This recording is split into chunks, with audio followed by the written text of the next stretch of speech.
Hello and welcome to the commerce at home. आज हम लोग बात करने वाले हैं बेटा एक्सेप्टेंस की। बट उससे पहले हम देख लें कि लास्ट में हमने क्या पढ़ा था। ठीक है, तो इस चार्ट को हमने पहली वीडियो में बनवाया था आपसे।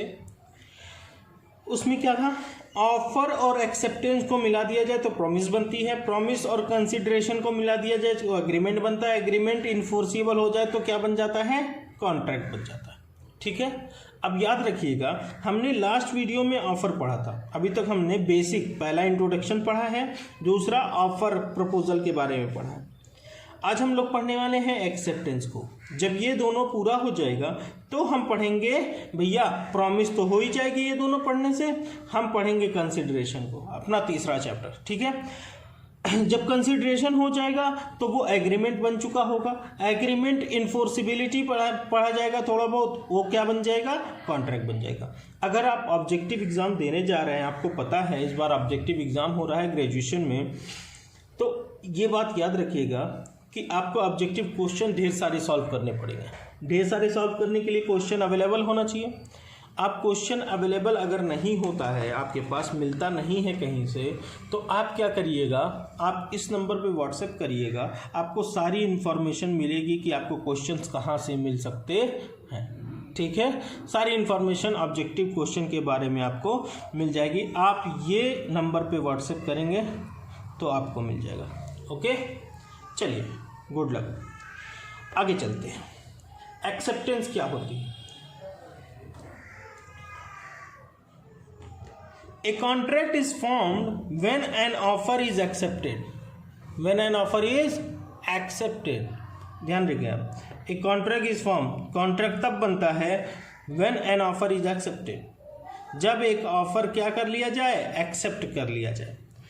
Acceptance indicates the willingness of the party, उस आदमी की इच्छा बताता है एक्सेप्टेंस, जो जिसके लिए ऑफर बना था, जिसके लिए ऑफर बना था। मान लो एक एग्जांपल देते हैं, ए ने ऑफर दिया बी को कोई भी चीज़ खरीदने या बेचने का, कि भैया तुम मुझसे सामान खरीदोगे क्या, तुम मुझसे कोई सामान खरीदोगे, गुड्स बेचने के लिए ए ने ऑफर दिया बी को।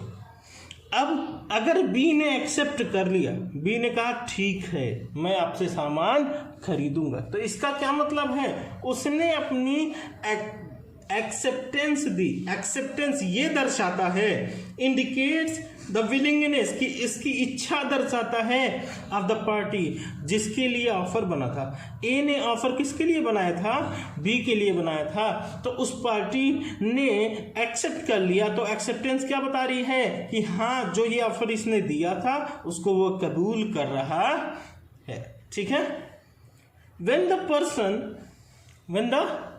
person to whom the offer is made, एक बार अगर उस पर्सन ने अपनी इच्छा बता दी, when the person to whom the offer is made, जिसको ये ऑफर, जिसके लिए ये ऑफर बना था, signifies his assent thereto। assent मतलब होता है स्वीकृति, consent मतलब भी होता है बेटा स्वीकृति। अगर एक बार इसने अपनी स्वीकृति दर्शा दी कि हाँ हम आपसे खरीदेंगे, the offer is set to be accepted, तो उस वक्त ये मान लिया जाएगा कि ये ऑफर एक्सेप्ट हो चुका है। An offer when accepted become a promise. अब देखिए, पहले यहाँ पे क्या बोला था उसने, a contract is form when the offer is accepted, जब ऑफर एक्सेप्ट हो जाता है तो कॉन्ट्रैक्ट बन जाता है। ठीक बात है, कोई गलत बात नहीं। अभी हम बताएंगे क्या डिफरेंस है। An offer when accepted become a promise. अब क्या कह रहा है कि अगर कोई ऑफर एक्सेप्ट हो जाता है तो वो प्रॉमिस बनता है। ठीक है, सिर्फ इतनी सी बात का चेंज है। वो कह रहा है ऑफर या प्रपोजल अगर एक्सेप्ट हो जाए तो सीधा कॉन्ट्रैक्ट बन जाता है। पहले ये बोला, बाद में क्या बोला, ऑफर एक्सेप्ट हो जाए तो क्या बन जाता है बेटा, प्रॉमिस बन जाता है। ठीक है, तो अभी दोनों का डिफरेंस इसलिए है कि प्रॉमिस क्यों एक बार बोला, क्यों एक बार कॉन्ट्रैक्ट बोला, उसमें इन्फोर्सिबिलिटी नहीं होती बेटा। एग्रीमेंट तो बन जाएगा, एग्रीमेंट बन जाएगा, कंसिडरेशन भी होना चाहिए बीच में। क्या होना चाहिए, समथिंग इन रिटर्न। पहली वीडियो आप पढ़े होंगे तो इसका सारे का मतलब मैंने बता के रखा है। अगर आपने नहीं पढ़ा तो पीछे जाइए, पहले वो वीडियोस पढ़िए दोनों, फिर यहाँ पे आगे पढ़िए, ठीक है। और ये बात कहाँ लिखी हुई है? सेक्शन 2B में, सेक्शन 2 सबसेक्शन B में, ठीक है, ध्यान रखिएगा। और आगे चलते हैं कि भैया essential elements of acceptance, acceptance में कौन कौन सी महत्वपूर्ण बातें होनी चाहिए। चलिए, एसेंशियल एलिमेंट्स से पहले मैं आपको एक बात और बता दूं, बहुत एक इम्पॉर्टेंट लाइन है जो एंसिन साहब ने कही थी, ENSIN, एंसिन विद्वान आदमी थे, उन्होंने कहा था acceptance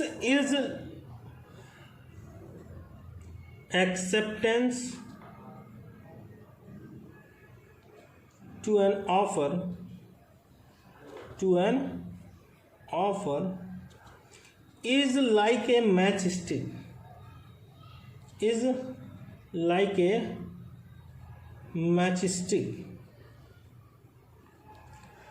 to a train of gunpowder। Gun मतलब होता है बारूद, ठीक है। एक्सेप्टेंस टू एन ऑफर, अगर किसी ऑफर को एक्सेप्टेंस मिल गई, इज लाइक ए, वो उस तरह है जैसे माचिस होती है, माचिस की तीली होती है एक बारूद के लिए। बारूद, एक ट्रेन में भरी बारूद हो, अगर उसमें माचिस लगा दी जाए तो कैसा होगा बेटा? सारा ब्लास्ट हो जाएगा, है ना, मतलब कुछ भी बचेगा नहीं। तो अगर कोई आदमी ऑफर को एक्सेप्ट कर लिया तो अब उसके पास कोई भी जरिया पीछे हटने का नहीं है, उसको पूरा ही करना पड़ेगा। इसीलिए उसने कहा था an offer when accepted becomes a promise, या फिर a contract is form when an offer is accepted, ठीक है। तो ये एंसिन साहब ने कहा था, मन करे कहीं लिख लीजिएगा अगर मन करे तो, जरूरी नहीं है, ठीक है। ऐसा पूछ सकता है कि ये स्टेटमेंट किसने कहा था, तो मैंने बता दिया आपको इसलिए। अब देखते हैं एसेंशियल एलिमेंट्स क्या होते हैं एक ऑफर के। ध्यान दीजिएगा, essential elements of acceptance. Acceptance should be by the person to whom offer is made, to whom offer is made. कह रहे हैं एक्सेप्टेंस उसी के द्वारा होनी चाहिए जिसके लिए ऑफर किया गया था। ए ने ऑफर दिया बी को कि क्या तुम मेरा सामान खरीदोगे, सी खड़ा होकर चिल्ला रहा हम खरीदेंगे, तो क्या सी के एक्सेप्ट करने से वो ऑफर एक्सेप्ट हो जाएगा? नहीं। बी जब तक बी के लिए वो ऑफर था, बी एक्सेप्ट करेगा तभी वो ऑफर एक्सेप्टेड माना जाएगा, अदरवाइज वो ऑफर एक्सेप्टेड नहीं माना जाएगा। आगे चलते हैं।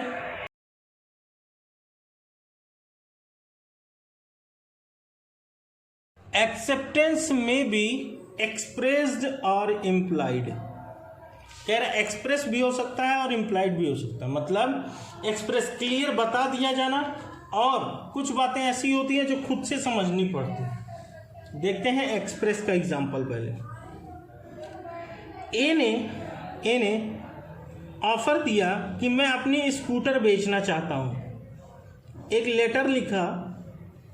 अब लेटर से भी बता सकते हैं, कॉल करके भी बता सकते हैं, है ना, मुंह से बोल कर भी बता सकते हैं, सब एक्सप्रेस में आता है। बी ने कहा लेटर लिख के कि हाँ हम आपकी स्कूटर खरीदने को तैयार हैं।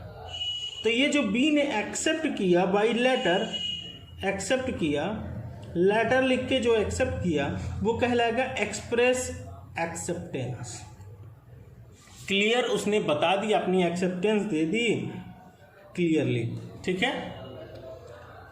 वो लिखित में है, रिटन भी हो सकता है, ओरल भी हो सकता है। इम्प्लाइड क्या होता है बेटा? बिना कुछ बोले समझ में आ जाए, बिना कुछ बोले समझ में आ जाए। इम्प्लाइड का एग्जांपल देते हैं। दिल्ली ट्रांसपोर्टेशन कंपनी DTC बस चलवाती है बेटा। अब बस चलवा रही है तो वो एक ओपन ऑफर है, ओपन ऑफर सबके लिए खुला है। कोई भी आदमी आए, अगर कोई भी आदमी इस बस में चढ़ गया, इस बस में चढ़ गया, अब बताइए कोई भी आदमी अगर इस बस में चढ़ गया तो इस बस में चढ़ने के बाद क्या उसको टिकट खरीदनी पड़ेगी कि नहीं खरीदनी पड़ेगी? बिल्कुल ऑब्वियस सी बात है, ऑफ कोर्स सर उसको खरीदनी पड़ेगी। ठीक है, ये क्या था, वो खुला ऑफर दे रहा है। कोई भी आदमी चढ़ा तो इसका मतलब वो ये नहीं कह सकता तुमने कहा भैया कि टिकट खरीदी। मान लो एक आदमी था एक्स, बस में चढ़ा और वो बैठा रहा चुपचाप। कंडक्टर आया, बोला टिकट भैया पैसा दीजिए, टिकट दें आपको। कह रहा है एक्स कि भैया कहाँ लिखा हुआ है कि हमें टिकट खरीदना पड़ेगा? तो वो क्या कहेगा, आपके ऊपर केस भी हो सकता है। ये एक ओपन ऑफर है कि आप अगर आएंगे बस में चढ़ेंगे तो आपको टिकट खरीदना पड़ेगा। मतलब आपका चढ़ना ही इस ऑफर को एक्सेप्ट करना कहलाएगा। आपका सिर्फ चढ़ना ही, कुछ बोला नहीं हम एक्सेप्ट कर रहे हैं, नहीं एक्सेप्ट कर रहे हैं, लेकिन वो चढ़ गया, मतलब उसने उस ऑफर को, बस के ऑफर को एक्सेप्ट किया। ये होता है इम्प्लाइड ऑफर। कहने की ज़रूरत नहीं है कि हम एक्सेप्ट कर रहे हैं। अगर वो बस में चढ़ भी गया तो मतलब उसने ऑफर को क्या कर लिया, एक्सेप्ट कर लिया। अच्छा आगे देखते हैं। Acceptance must be absolute. Acceptance must be absolute क्या मतलब है इसका? एक एग्जांपल लेते हैं। मान लो एक आदमी है एक्स, उसने ऑफर दिया कि हम अपनी घड़ी बेचेंगे तुमको, वॉच ₹200 में, और वाई कह रहा है कि हम आपसे जो है घड़ी तो खरीदेंगे, ठीक है हम एक्सेप्ट कर रहे हैं, लेकिन खरीदेंगे ₹150 की। अब बताइए क्या ये काउंटर ऑफर नहीं हो गया जो लास्ट वीडियो में हम लोग पढ़े थे कि ये इसने कुछ और ऑफर दे दिया? ठीक है, एक ऑफर को काट दिया उसने, तो ये एक्सेप्टेंस पूरी नहीं कहलाएगी। क्यों? क्योंकि उसने एब्सोल्यूट पूरी टर्म और कंडीशन को एक्सेप्ट नहीं किया था। An offer must be accepted in full मतलब क्या है? All the terms of offer must be accepted. जो उसने टर्म दिया था, जो उसने टर्म लिखा था, उसी को एक्सेप्ट करना है। अपनी तरफ से कुछ टर्म नहीं डालना उसमें, अपनी तरफ से कुछ टर्म नहीं डालना उसमें। जो ऑफरर ने दिया है उसी को एक्सेप्ट करना पड़ेगा, ऑफरी को। ठीक है, अच्छा, acceptance must be for an offer communicated.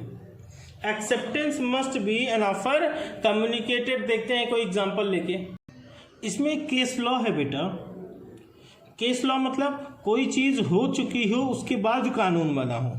पहले इसके बारे में कोई कानून नहीं था, लेकिन ये घटना हो चुकी थी, उसके बाद इस पे कानून बना, उसको बोलते case law.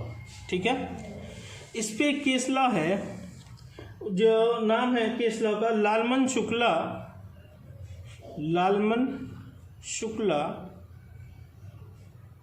Versus Gauri Dutt.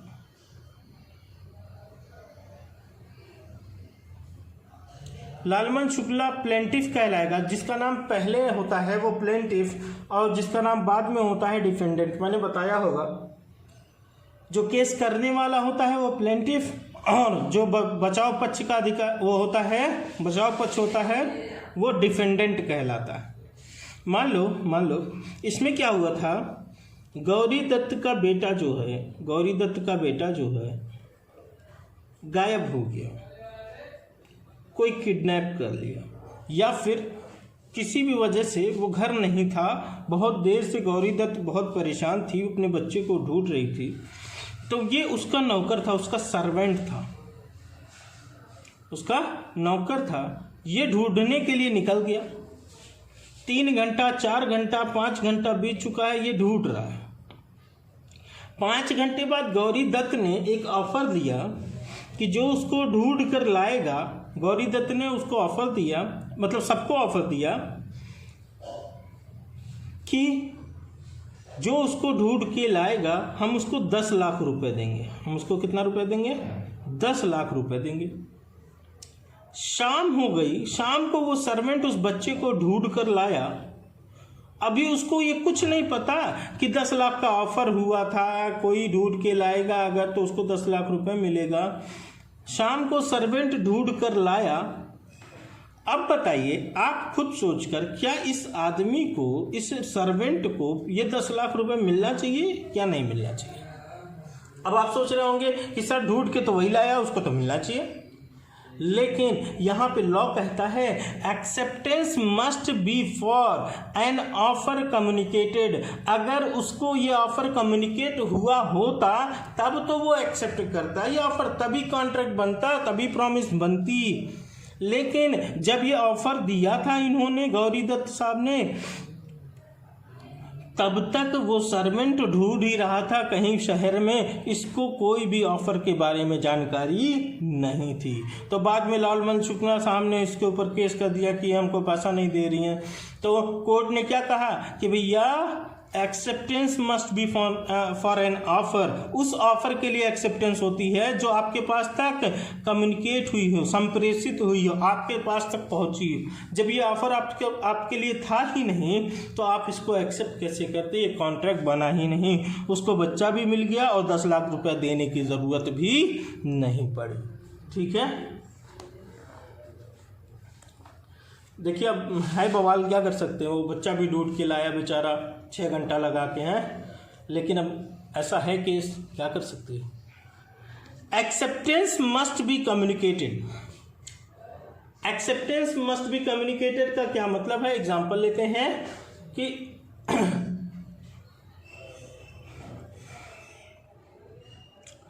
एक आदमी है ए, जिसने अपना ऑफर दिया रिटेन में। ठीक है, रिटेन में। ये रहता है मुंबई में, ये रहता है मुंबई में। अब रिटेन में इसने ऑफर दिया था एक लेटर के द्वारा, बी को वो लेटर मिला और उसने कहा हाँ खरीद लेंगे अमन खरीद लेंगे आपसे, वहीं चिल्ला रहा है। अब बताइए ये दिल्ली में रहता, दिल्ली से चिल्ला रहा है, मुंबई तक आवाज़ जाएगी उसकी। सोच लीजिए आप, क्या पहुंच पाएगी यहाँ तक आवाज़? नहीं पहुंच पाएगी। अब इसको क्या करना चाहिए था? या तो कॉल करना चाहिए था आज के टाइम के हिसाब से, पहले के टाइम के हिसाब से क्या लेटर लिख के भेजना चाहिए था एक को मुंबई तक, तभी ना ये ऑफर एक्सेप्टेंस के लिए यहाँ से अप्रूव किया जाता। यहाँ पे वो एक्सेप्ट कर रहा है, लेकिन इस तक बात पहुंची ही नहीं कि बी ने एक्सेप्ट किया या नहीं किया। तो कह रहा है एक्सेप्टेंस कम्युनिकेट हो जानी चाहिए। बाद में वो सामान ए ने सी को बेच दिया तो बी कुछ भी क्लेम नहीं कर सकता कि क्यों उसको बेच दिए। ए कह देगा मुझे कौन बताया था, कोई नहीं बताया था। तो बी कहेगा हम तो दिल्ली में, पूरे दिल्ली चिल्ला रहे थे, पूरा दिल्ली में गांव गांव शहर शहर पूरा जगह रोड रोड हम चिल्लाए कि हाँ हम एक्सेप्ट कर रहे हैं। तो ए क्या कहेगा, एक लेटर नहीं लिख पा रहे थे, है ना। इसको एक्सेप्टेंस का पता चल जाना चाहिए। बात समझ में आ रही है? Mental acceptance is no acceptance, मतलब mere mentally determination is no acceptance. जैसे कि दूसरी बात बोला, ए और बी सामने खड़े हैं, ये तो दूर दूर की बात हो गई, चिल्लाया पहुंच नहीं पा। सामने अगर खड़े हैं, दोनों ही लोग मुंबई के हैं, ए और बी। ए ने ऑफर दिया कि क्या तुम हमसे ये गोल्ड चेन खरीदोगे। अब बी मन में सोच रहा है कि हम आपसे ये चैन खरीद लेंगे, कोई बात नहीं, आप सस्ता ही तो दे रहे हैं, कोई दिक्कत नहीं, 25,000 50,000 का आप दे रहे हैं, 50,000 का मान लेते, कोई दिक्कत नहीं। ये मन में ही सोच रहा है, कुछ बोल नहीं रहा है, मन में सोच रहा है और खुश हो रहा है, हंस रहा है। ठीक है, अब बताइए ए कैसे समझेगा कि बी ने एक्सेप्ट कर लिया। तो कह रहे हैं एक्सेप्टेंस अगर मन में की जाए तो वो एक्सेप्टेंस नहीं कहलाती। आगे की और कुछ बातें, 2-3 बहुत इंपॉर्टेंट बातें हैं जहाँ से और क्वेश्चन भी बन सकते हैं, वो देखते हैं।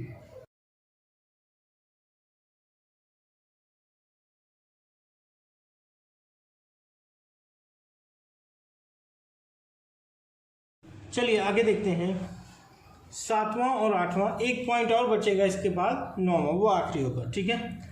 एक्सेप्टेंस बाय मोड प्रिस्क्राइब्ड कह रहा है कि ए ने ऑफर दिया बी को एक स्पीड पोस्ट से। स्पीड पोस्ट मतलब क्यों स्पीड पोस्ट से भेजेगा बेटा? जल्दी उसको जल्दी पहुंचाना। अब उसने बताया है कि एक्सेप्टेंस आप किस तरह से दीजिएगा। जब बी को रिप्लाई करना होगा तो ए पहले ही बता के रखा है कि आप स्पीड पोस्ट से ही आपको भेजिएगा, क्योंकि हमको जवाब बहुत जल्दी चाहिए, ठीक है। अब ऐसा हो सकता है ए ने बताया हो कि स्पीड पोस्ट से भेजा है तो कहलाएगा प्रिस्क्राइब किया है। क्या किया है? पहले से बता के रखा है, प्रिस्क्राइब किया है। और दूसरी बात, अगर उसने नहीं बताया कि स्पीड पोस्ट से भेजना है तब क्या होगा? अगर बता दिए हम, ए ने, मान लीजिए हम अपने आप को क्या कह रहे हैं, ए, हम किसी को ऑफर दिए हैं और उससे कहे हैं कि भैया तुम स्पीड पोस्ट से ही भेजना हमको जवाब, तो प्रिस्क्राइब कर दिया। अगर हमने कुछ नहीं बोला, सिर्फ ऑफर भेजा है, तो मतलब हमने कुछ भी मोड बताया नहीं है कि कौन से तरीके से एक्सेप्ट करना है। अच्छा, अगर हमने बता के रखा है उसको कि कैसे भेजना है, तो दो कंडीशन आ सकती है। या तो वो उसी तरह से भेजेगा, स्पीड पोस्ट से भेजेगा, तो स्पीड पोस्ट से नहीं भेजेगा, है ना। दो कंडीशन हो सकती है, या तो स्पीड पोस्ट से भेजेगा या तो स्पीड पोस्ट से नहीं भेजेगा। अगर एक्सेप्ट हुआ है एज पर मोड प्रिस्क्राइब, जैसा हमने कहा था कि भैया स्पीड पोस्ट से भेजना, तो उसने स्पीड पोस्ट से ही भेजा, तो बताइए क्या अब हम इनकार कर सकते हैं उसको सामान बेचने से? बिल्कुल नहीं। हमने उससे कहा था स्पीड पोस्ट से एक्सेप्टेंस भेजना, उसने भेजा, हमारे पास पहुंचा, तो भैया कहलाएगी वैलिड एक्सेप्टेंस। उसने एक्सेप्ट वैसे ही किया जैसे हमने कहा था। अगर उसने वैसा नहीं किया, हमने कहा स्पीड पोस्ट से भेजना, उसने स्पीड पोस्ट से नहीं नॉर्मल पोस्ट से भेज दिया, 4 दिन बाद हमको लेटर पहुंचा, not as per mode prescribed, जैसा हमने कहा था वैसा उसने नहीं किया।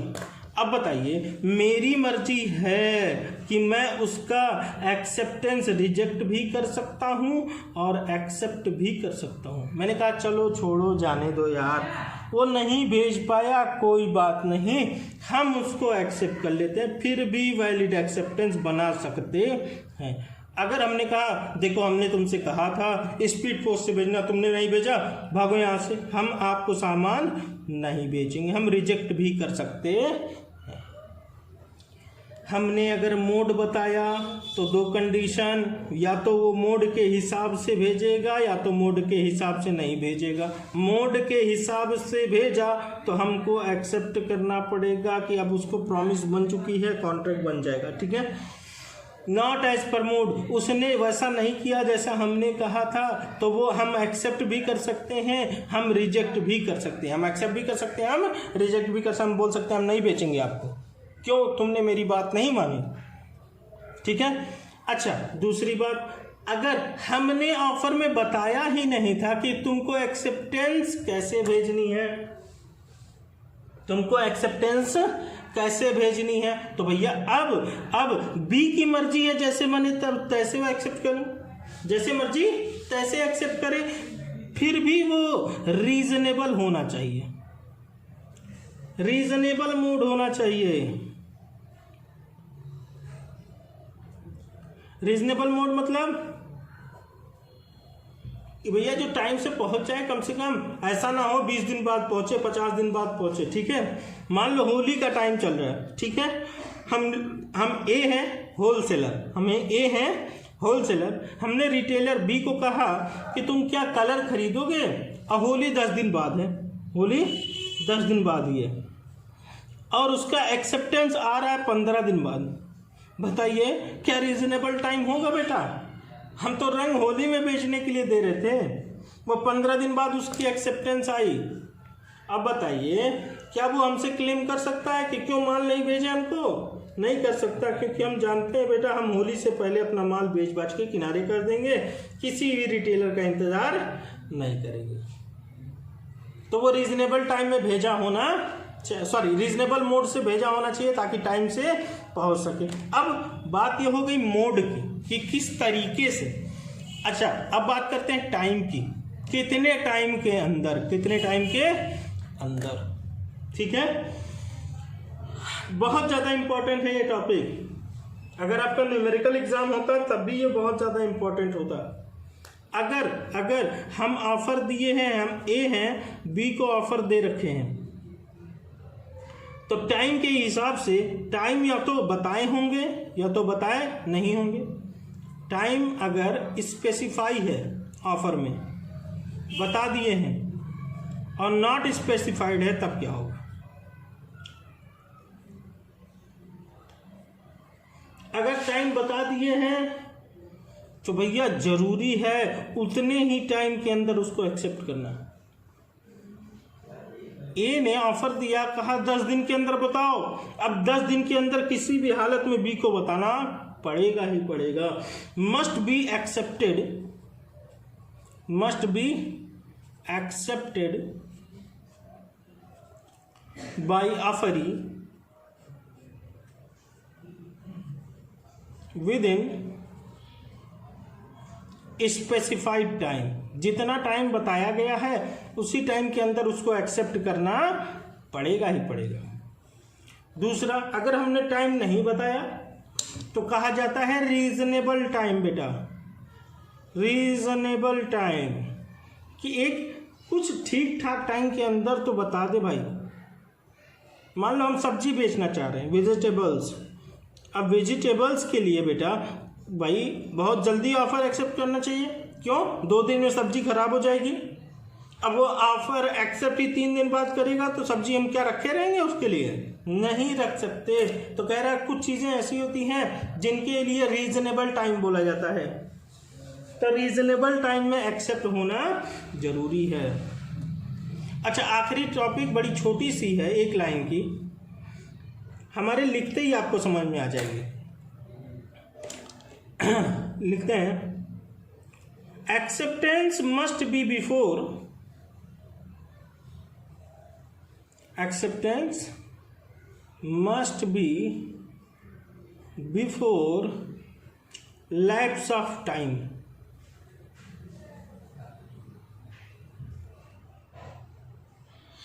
जैसे कभी कभी ऑफर होता है कि 3 जुलाई तक आपको 50% ऑफ पे सामान मिलेगा। तो बताइए अगर आपको 50% ऑफ तक खरीदना है तो 3 जुलाई से पहले आके खरीदना पड़ेगा कि नहीं खरीदना पड़ेगा? उस ऑफर को एक्सेप्ट करना है तो 3 जुलाई से पहले आना पड़ेगा। बात समझ में आ रही है? टाइम खत्म हो चुका, 4 जुलाई को कोई आएगा तो क्या वो उसको सामान 50% ऑफ पे मिलेगा?